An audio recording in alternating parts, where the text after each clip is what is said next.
Bueno, continuamos hablando con José María de Viana, quien es presidente de la Asociación Venezolana de Ejecutivos. Ahora, el tema del futuro, o sea, de Venezuela, la Venezuela del futuro. ¿Cuáles son los pasos que nosotros debemos dar para que Venezuela se incorpore a ese futuro que está ya en presente en muchos sitios, ¿no?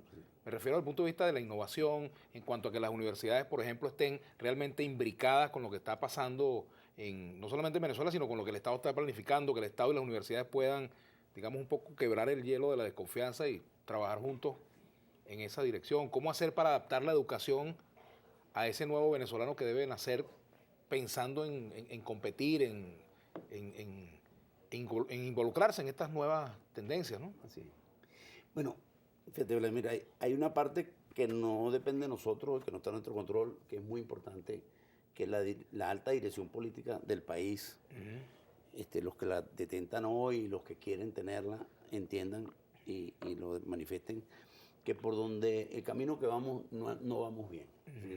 Hay muchas razones y esas razones se han convertido en la vida, en la piel de la gente que tenemos que cambiar de camino.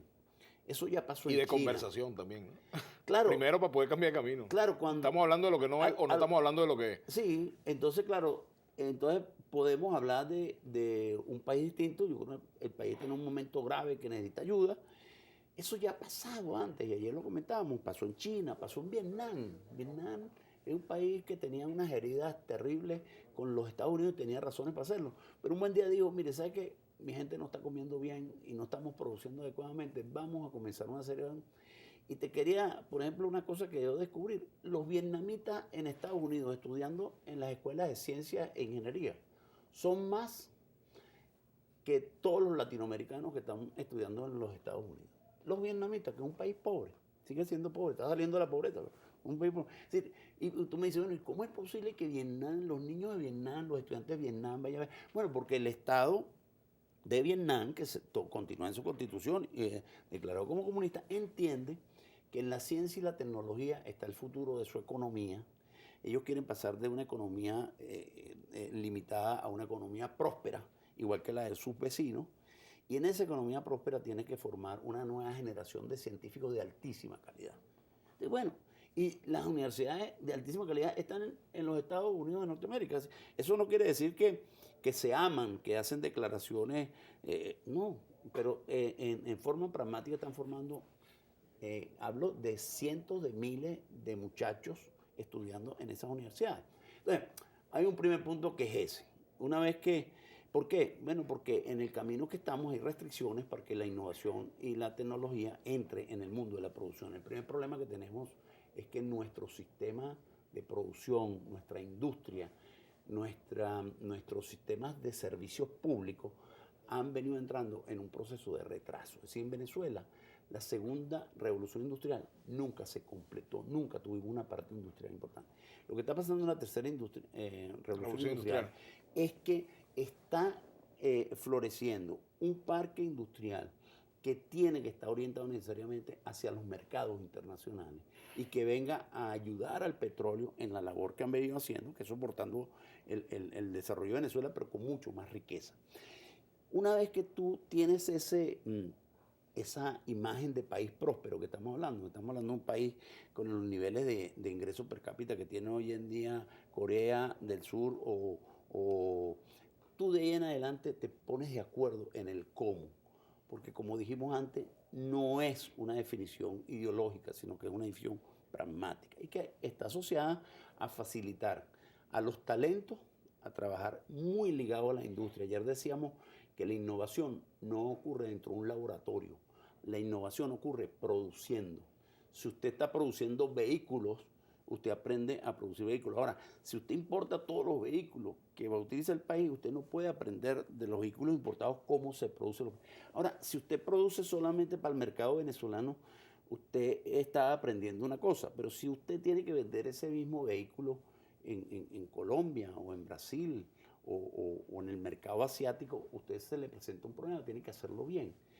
Y luego hay un proceso de aprendizaje que está ahí presente. Yo diría que tenemos dos problemas. Un problema de que nos pongamos de acuerdo en que el camino que tenemos debe cambiarse.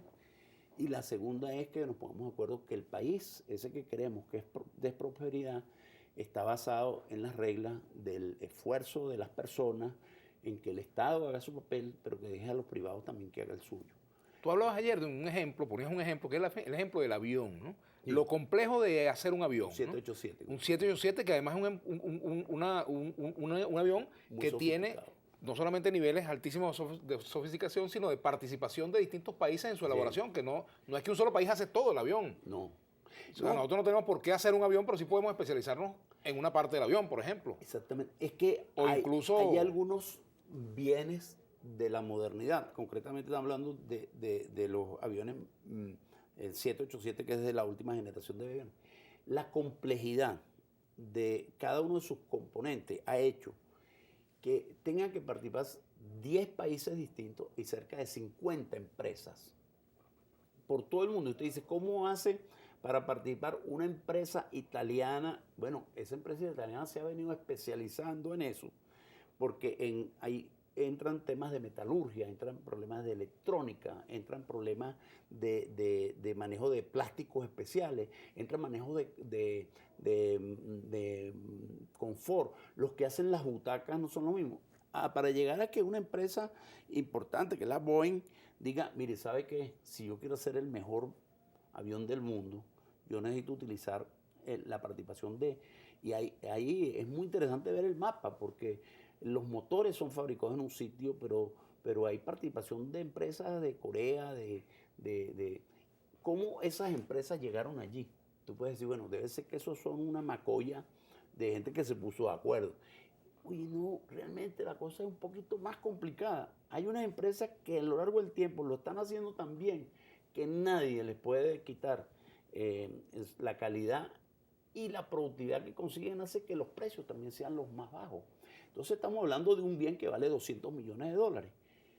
Eso es más complicado, pero eso mismo está ocurriendo en cosas más pequeñas. Todos usamos teléfonos inteligentes hoy en día. Este aparato, el Este iPod. aparato, eso es una maravilla tecnológica. Bueno, mire, eso se hace por una serie de partes que se desarrollan no necesariamente en el mismo sitio. Ahora, lo que es importante, si queremos decir a nosotros, yo no necesariamente tengo que fabricar iPad en el día cero, pero si mis muchachos no aprenden qué componentes hay dentro y no comienzan a estudiar cómo hacer eso, dentro de 5 años no vamos a poder producir partes electrónicas.